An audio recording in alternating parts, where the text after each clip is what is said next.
এর আগে আমরা দেখতাম যখন কোনো নির্বাচন আসতো তার বেশ কয়েক বছর আগে থেকেই যে কোনো সরকারের বিরুদ্ধে একটা ভয়ঙ্কর দুর্নীতির কথা আমরা শুনতে পেতাম যে এই তাদের আমলে দুর্নীতি হয়েছে। কিন্তু নরেন্দ্র মোদী জামানা দুটো টার্ম কমপ্লিট করলো, এখনো অবধি কিন্তু অ্যাজ ইফ কোনো সেইভাবে দুর্নীতির কথা আমরা শুনিনি। যদিও বিরোধীরা বলছে এরা নাকি ক্ষমতা থেকে গেলে তারা দুর্নীতির কথা বার করবেন। আচ্ছা বেশ, সে কবে রাম রাজা হবে তবে সীতা বনে যাবের মতো কনসেপ্ট, সে পরের কথা হচ্ছে। কিন্তু যেহেতু দুর্নীতিতে পারছে না, সেই জন্য আমরা দেখছি যে সমস্ত বিরোধী দল কার্যত এক জায়গায় চলে এসছে এবং তাদের একটা কথা হচ্ছে যে নরেন্দ্র মোদী জামানায় জিনিসপত্রের দাম ভয়ঙ্করভাবে বৃদ্ধি পেয়েছে। এবং তাদের যেটা স্পেসিফিক অভিযোগ সেটা হচ্ছে যে সাধারণ মানুষের পকেট কেটে নরেন্দ্র মোদী সরকার টাকা বার করে নিচ্ছে, আর সেই টাকা আদানি আম্বানিরা নিয়ে বিদেশে পালিয়ে যাচ্ছে। অনেকেই আমাকে আজকে সন্ধ্যা থেকে অনেকে ফোন করলেন, অনেক সংখ্যালঘু ভাই বোন ফোন করলেন এবং রীতিমতো ধমক চমক যে আপনি নরেন্দ্র মোদী সরকারের হয়ে কথা বলছেন, আবার ক্ষমতায় আসবে বলছেন, তিনি জিনিসপত্রের দাম বাড়িয়ে কীরকম আমাদের জীবনটাকে কষ্টে রেখেছেন সেই সব কিছু বলছেন না। আসলে রাজনৈতিক প্রভুরা যেটা তাদের মস্তিষ্কে ঢুকিয়ে দিচ্ছে, কোনো কিছু বিচার বিবেচনা না করে তারা সেই কথাটাই তোতা পাখির মতো বলে যাচ্ছেন। আমার মনে হয় যে সঠিক তথ্য একদম অঙ্ক ধরে ধরে তারা যদি পুরো জিনিসটা দেখেন, তারপর নিশ্চিতভাবে এই কথাটা বলার আর কোনো অবকাশ থাকবে না যে নরেন্দ্র মোদীর জামানায় জিনিসপত্রের দাম হু হু করে বেড়েছে, বাজারে আগুন লেগে গেছে। বরং তারা এইটুকুনি অন্তত অনুধাবন করবেন যে যে আগুনটা লাগতে পারতো, এই সরকার অত্যন্ত দূরদৃষ্টি সম্পন্ন হওয়ার জন্য সেই আগুনটা অন্তত মধ্যবিত্তের পকেটে লাগেনি। কেন বলছি? এক এক করে এক একটা তথ্য ধরে ধরে আপনাদের সামনে আজকে পুরোটা নিয়ে আসবো। আর যারা এই তর্কটা করে বাজার গরম করতে চান, সমস্তটা গুলিয়ে দিতে চান, তাদের মুখের উপর ছুঁড়ে মারুন এই তথ্যটা। আশা করি আজ দুধ কা দুধ পানি কা পানি করে দিতে পারবো। নমস্কার, প্রিয়বন্ধু মিডিয়ায় আপনাদের স্বাগত এবং আপনারা দেখছেন প্রিয়বন্ধু বাংলা, সত্যের সন্ধানে সর্বদা আমি শুদ্ধশীল। বন্ধুরা, আমি 10টি বিষয় নিয়ে কথা বলবো, তাই সময় নষ্ট না করে এক এক করে সেই বিষয়গুলো নিয়ে কথা বলি। প্রথম কথা বলবো পেট্রোলের দাম নিয়ে। এই পেট্রোল নিয়ে তো সবথেকে বেশি চিৎকার চেঁচামেচি করে তৃণমূল কংগ্রেস। যদিও এই দেশে যে জিএসটি চালু হয়েছে, সেই জিএসটির আওতায় পেট্রোল ডিজেল পেট্রোলিয়ামকে আনার জন্য সবথেকে বেশি কিন্তু চেষ্টা করেছে নরেন্দ্র মোদী সরকার। আর সেই কাজটাই সবথেকে বেশি যদি কেউ বাধা দিয়ে থাকে সেটা হচ্ছে এই রাজ্যের শাসক দল। যাই হোক, বলে যে পেট্রোলের দামে নাকি প্রচুর চড়া হয়েছে, এই রাজ্য তো শেষটা ছাড়ে না। যাই হোক, সেই অবস্থাতেও কোথায় কি দাঁড়িয়ে আছে একবার দামগুলো দেখে নিই। 2004, আমি এই পুরো সেগমেন্টটাকে 3টে ভাগে ভাগ করেছি। 2004 যখন ইউপিএ জামানা শুরু হচ্ছে, অর্থাৎ অটল বিহারীর নেতৃত্বে যে সরকারটা চলেছিল তাদের জামানা শেষ হয়েছে, সেখানে কোথায় দাম ছিল। তারপর 2004 থেকে 2014 যখন ইউপিএ 1 ইউপিএ 2 ইউপিএ জামানাটা শেষ হচ্ছে, এবং তারপর 2014 থেকে নরেন্দ্র মোদীর জামানা 2024 অবধি। 3টে সেগমেন্ট, 2004, 2014 এবং 2024। 2004 সালে পেট্রোলের দাম ছিল ভারতবর্ষে, প্রতি লিটারের দাম ছিল 33 টাকা 71 পয়সা। 2014 সালে সেই দামটা এসে দাঁড়ায় 73 টাকা 16 পয়সা। আর 2024 সালে এখন যখন আমরা নির্বাচনের মুখোমুখি হচ্ছি, তখন সেই দামটা হচ্ছে 97 টাকা। অর্থাৎ 2004 থেকে 2014 ইউপিএ জামানায় এই 10 বছরে পেট্রোলের দামের বৃদ্ধি ঘটেছিল 117.02%। অন্যদিকে যদি 2014 থেকে 2024 অর্থাৎ নরেন্দ্র মোদীর জামানা দেখি, সেখানে পেট্রোলের মূল্য বৃদ্ধি হচ্ছে 32.58%। আপনারা যদি আমাদের পড়শি দেশগুলো দেখেন, শ্রীলঙ্কা, পাকিস্তান, আফগানিস্তান, বাংলাদেশ এবং তার সঙ্গে ভারতবর্ষের যে কোনো কমোডিটির যদি প্রাইসের তুল্যমূল্য বিচারটা করেন, সেই ফারাকটা আরও বেশি করে চোখে পড়বে। পাকিস্তানে কোথায় 500 টাকা লিটার পেট্রোল পৌঁছে গেছে, ভারতবর্ষে সেটা কিন্তু 100 নিচে আছে। পশ্চিমবঙ্গে যদিও পান না, কেননা এই সরকারটা 10 টাকা এক্সট্রা আপনার পকেট থেকে মেরে নেয় প্রতি লিটারে। যাই হোক, পেট্রোলের পর আরেকটা গুরুত্বপূর্ণ বিষয় যেটা হচ্ছে ডিজেল। কেননা এই ডিজেলের দাম বেড়ে যাচ্ছে, সেই জন্য পণ্যবাহী গাড়ির যে পণ্য পরিবহন তার কস্টিং বেড়ে যাচ্ছে, সেই জন্য জিনিসপত্রের দাম বেড়ে যাচ্ছে, এরকম একটা অভিযোগ করেন তো এই রাজ্যের তৃণমূল নেত্রী। 2004 সালে অটল বিহারী বাজপেয়ী জামানা যখন শেষ হচ্ছে, তখন ডিজেলের দাম ছিল ভারতবর্ষে 21 টাকা 74 পয়সা। 2014 সালে যখন মনমোহন সিংয়ের জামানা শেষ হচ্ছে, তখন সেই দামটা ছিল 55 টাকা 48 পয়সা। আর 2024 সালে যখন নরেন্দ্র মোদী তার সেকেন্ড টার্ম কমপ্লিট করছেন, তখন সেই দামটা এসে দাঁড়িয়েছে 88 টাকা 5 পয়সা। অর্থাৎ যদি পার্সেন্টেজ ইনক্রিজ দেখি, তাহলে অটল বিহারীর জামানা থেকে মনমোহন সিংয়ের জামানা এই 10 বছরে যেটা হয়েছে, সেটা হচ্ছে ১৫৫.১৯% বৃদ্ধি। অন্যদিকে নরেন্দ্র মোদীর জামানায় এসে সেই বৃদ্ধিটা হচ্ছে ৫৮.৭০%। অবশ্যই এটা বড় বৃদ্ধি, আমি বলবো ৬০%-এর কাছাকাছি বৃদ্ধি হচ্ছে, কিন্তু কোথায় ১৫৫% আর কোথায় ৫৮%। পার্থক্যটা নিজেরা অনুধাবন করুন।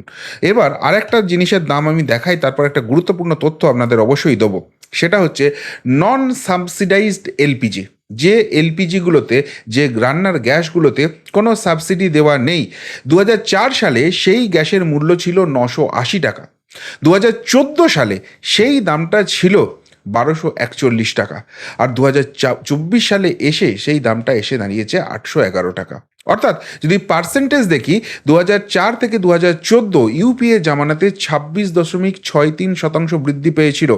এবার ২০১৪ থেকে ২০২৪ অর্থাৎ নরেন্দ্র মোদীর জামানায় জিনিসপত্রের, অর্থাৎ এই নন সাবসিডাইজ এলপিজির দাম তো বৃদ্ধি হয়নি, ঋণাত্মক নেগেটিভ ৩৪.৬৪% কমেছে। এবার এইখানে দিদিমণিরা একটা বড় বড় বক্তব্য রাখেন যে ভোট এলেই এরা নাকি গ্যাসের দাম কমিয়ে দেয়, আবার ভোট চলে গেলে নাকি বাড়িয়ে দেয়। কিন্তু এই যে ভোট এলে ভোট চলে গেলে এই যে ব্যাপারটা তারা কথা বলছেন, নিজেরা যে ৩৫০ টাকা ট্যাক্স নিয়ে বসে থাকেন, জনগণের পকেট কাটেন, সেইটা ছাড়ুন না, ছেড়ে এই ডায়লগবাজিগুলো করুন না যে আমরা তো আমাদের ভাগের টাকাটা তো সরিয়ে দিয়েছি, এবার কেন্দ্র সরকার দাম কমাক না। নিজের বেলায় আঁটিসুটি, পরের বেলায় দাঁত কবাটি। আর এই গ্যাস সংক্রান্ত আরেকটা জায়গা সাবসিডাইজ, মানে যেটাতে সরকার ভর্তুকি দেয়, ভর্তুকিযুক্ত গ্যাসের দাম ২০০৪ সালে ছিল ২৪১ টাকা। ২০১৪ সালে যখন নরেন্দ্র মোদীর জামানা শুরু হচ্ছে, মনমোহনের জামানা শেষ হচ্ছে, তখন সেই দামটা বেড়ে হয় ৪১৪ টাকা। আর ২০২৪ সালে সেই দামটা হচ্ছে ৫০৩ টাকা। ওই শুনি না একটা ডায়লগ, ও গো নন্দলাল, ২ টাকার চাল ফুটছে ৫০০ টাকার গ্যাসে, এইসব করে ডায়লগ দেন না? তো তিনি যে মন্ত্রিসভাটার অংশ ছিলেন সেই ইউপিএ 1 ইউপিএ 2, সেই সময় ২৪১ থেকে ৪১৪, ৭১.৭৮% সাবসিডাইজ ভর্তুকিযুক্ত গ্যাসের দাম বৃদ্ধি হয়েছিল। আর নরেন্দ্র মোদীর জামানায়, যাকে নন্দলাল বলে তিনি হ্যাটা করার চেষ্টা করেন, তার জামানায় এই বৃদ্ধির পরিমাণটা হচ্ছে ২১.৪৯%। নিজেরাই আপনারা কম্পেয়ারটা করে নিন যে কোন জামানায় মূল্যবৃদ্ধি কতখানি ছিল। এবার যেটা শোনা যাচ্ছে যে নরেন্দ্র মোদী যখন তৃতীয় টার্ম শুরু করবেন, তখন যেটা প্রধান বা প্রথম সিদ্ধান্ত তার মন্ত্রিসভা নিতে পারে, আবারও এটা না আসার পর তো বোঝা যায় না, কিন্তু যেটা দিল্লি মহলের খবর সেটা হচ্ছে এই পেট্রোল, ডিজেল এবং পেট্রোলিয়াম যে দ্রব্য রয়েছে, অর্থাৎ এই এলপিজি, এর জিনিসগুলো কিন্তু এবার জিএসটির আওতায় নিয়ে চলে আসা হবে। অর্থাৎ ওই আপনার রাজ্য সরকার আপনার পকেট থেকে কেটে এলপিজির জন্য ৩৫০ টাকা বার করে নেবে, আর প্রত্যেক লিটার পেট্রোল বা ডিজেলে ১০ টাকা করে শেষ নিজের পকেটে ঢুকিয়ে নেবে, ওই সব দিন শেষ। একদম জিএসটির আওতায় চলে আসবে, এবং জিএসটির আওতায় চলে এলে এই গ্যাসের দাম অন্তত ৫০০ থেকে ৬০০ রেঞ্জে চলে আসবে, মানে যেটা নন সাবসিডাইজ। এবং পেট্রোল ডিজেলের যে যে প্রতি লিটার দাম, সেটা ৪০ থেকে ৫০ টাকা রেঞ্জে চলে আসবে। সেই সিদ্ধান্ত খুব সম্ভবত মোদী সরকার তৃতীয় টার্মে এসে প্রথম সিদ্ধান্ত হিসেবে নিতে পারে। যাক, এবার নিত্য প্রয়োজনীয় জিনিসগুলো একটু এক এক করে বলে দিই। আটার দাম ২০০৪ সালে ছিল ১০ টাকা, ২০১৪-তে ২১ টাকা, ২০২৪-এ গিয়ে সেটা হয়েছে ৩২ টাকা। অর্থাৎ ২০০৪ থেকে ২০১৪-তে ১১০% বৃদ্ধি পেয়েছে, সেখানে ২০১৪ থেকে ২০২৪-এ এসে ৫২% বৃদ্ধি পেয়েছে। রাইস, চাল যেটা আমরা খাই, ২০০৪ সালে ছিল ১০ টাকা, ২০১৪-তে এসছে ২৯ টাকা, ২০২৪-এ গিয়ে হয়েছে ৩৮ টাকা প্রতি কেজির দাম। এটা ২০০৪ থেকে ২০১৪-তে ১৯০%, প্রায় ২০০%-এর কাছাকাছি চালের দামের বৃদ্ধি হয়েছিল, সেখানে নরেন্দ্র মোদীর জামানায় মাত্র ৩১% বৃদ্ধি হয়েছে চালের দামে। এরপরের সেগমেন্ট যেটা দেখাবো, দুধ, অত্যন্ত নিত্য প্রয়োজনীয়। বাড়িতে শিশু থাকলে, বয়স্ক থাকলে বা সবার জন্যই দুধ কিন্তু আমাদের অত্যন্ত দরকার। ২০০৪ সালে এই দুধের দাম ছিল ১৬ টাকা প্রতি লিটার। ২০১৪ সালে গিয়ে সেই দামটা দাঁড়ায় ৩৬ টাকা প্রতি লিটার। আর ২০২৪ সালে গিয়ে সেই দামটা এসে দাঁড়িয়েছে ৬০ টাকা প্রতি লিটার। অর্থাৎ ২০০৪ থেকে ২০১৪ ১২৫% বৃদ্ধি হয়েছিল দুধের দামে। অন্যদিকে ২০১৪ থেকে ২০24-এ ৬৬.৬৭% বৃদ্ধি হয়েছে। হ্যাঁ, অনেকটাই বৃদ্ধি হয়েছে। এই দুধের দাম নিয়েও সরকারের ভাবার দরকার আছে। কিন্তু কোথায় ১২৫% আর কোথায় ৬৬.৬৭%, অর্ধেকের বৃদ্ধি। সিমেন্ট, বাড়ি তৈরি করতে গিয়ে আরেকটা নিত্য প্রয়োজনীয় জিনিস, যেটা 2004 সালে প্যাকেট ছিল 180 টাকা, সেটা 2014 সালে হয়েছিল 290 টাকা, আর 2024 সালে এসে সেই দামটা হচ্ছে 365 টাকা প্রতি প্যাকেট। তাহলে 2004 থেকে 2014-তে যে বৃদ্ধিটা হয়েছিল সেটা হচ্ছে 61.11%, আর নরেন্দ্র মোদীর জামানায় সেই বৃদ্ধিটা হচ্ছে 25.86%। পার্থক্যটা নিজে বুঝে নিন যে সত্যিকারের দামটা কারা বাড়িয়েছিল, সত্যিকারের লুটপাটটা কারা চালিয়েছিল, যারা বড় বড় কথা বলছে তারা নাকি নরেন্দ্র মোদী। চিনি আর একটা নিত্য প্রয়োজনীয় জিনিস, 2004 সালে যার দাম ছিল 14 টাকা প্রতি কেজি, 2014 সালে এসে সেই দামটা হয়ে গেছে 40 টাকা প্রতি কেজি, আর 2024 সালে যখন এই ইলেকশন শুরু হচ্ছে তখন দাম হচ্ছে 45 টাকা প্রতি কেজি। অর্থাৎ 2004 থেকে 2014 সাল নরেন্দ্র মোদীর জামানা শুরু হওয়ার আগে মনমোহন সিংয়ের জামানায় 185% বৃদ্ধি হয়েছিল 10 বছরে, আর নরেন্দ্র মোদীর 10 বছরে সেই বৃদ্ধির পরিমাণ হচ্ছে 12.5%। পার্থক্যটা নিজে বুঝে নিন। এবার একদম শেষ আইটেমটা দেখাবো, সেটা হচ্ছে সর্ষের তেল, আরেকটা আমাদের বাঙালিদের নিত্য প্রয়োজনীয় জিনিস। 2004 সালে যার দাম ছিল 30 টাকা প্রতি লিটার, 2014 সালে সেই দামটা এসে দাঁড়িয়েছিল 102 টাকা প্রতি লিটার, আর 2024 সালে এখন দাঁড়িয়ে সেই দামটা হচ্ছে 120 টাকা প্রতি লিটার। অর্থাৎ যদি শতাংশের বিচারে আমরা বিচার করি, 2004 থেকে 2014 সালে ইউপিএ 1 এবং ইউপিএ 2, যার সরাসরি অংশ ছিলেন এই রাজ্যের শাসক দল, এই রাজ্যের নেত্রী মমতা বন্দ্যোপাধ্যায়, সেখানে বৃদ্ধি হয়েছিল সর্ষের তেলের 240%। আর 2004 থেকে 2014 থেকে 2024 নরেন্দ্র মোদীর জামানা, সেখানে বৃদ্ধির পরিমাণ হচ্ছে 18%। পার্থক্যটা অনুধাবন করুন। এই যে কথাটা হাওয়ায় ভাসিয়ে দেওয়া হয় না, হাওয়ায় ভাসলে চলবে না, পুরো তথ্য দিয়ে পুরো জিনিসটা বুঝুন। এবং একদম শেষ সেগমেন্টটা দেখাবো, সেটা হচ্ছে গড় ইনফ্লেশন, অর্থাৎ এই মূল্যবৃদ্ধির যে গড়, সেটা 2004 থেকে 2014 ইউপিএ জামানায় প্রত্যেকটা জিনিসের যে গড় মূল্যবৃদ্ধি সেটা ছিল 8.20%, আর নরেন্দ্র মোদীর জামানায় 5.03%। এবার একটা কথা এখানে আমি অ্যাড করব, যেটাতে মানে ওই কি বলবো, চেরি দেওয়া, কেকের উপর চেরি দেওয়া বলে একটা কথা আছে না, সেই জিনিসটা আমি বলতে চাইবো।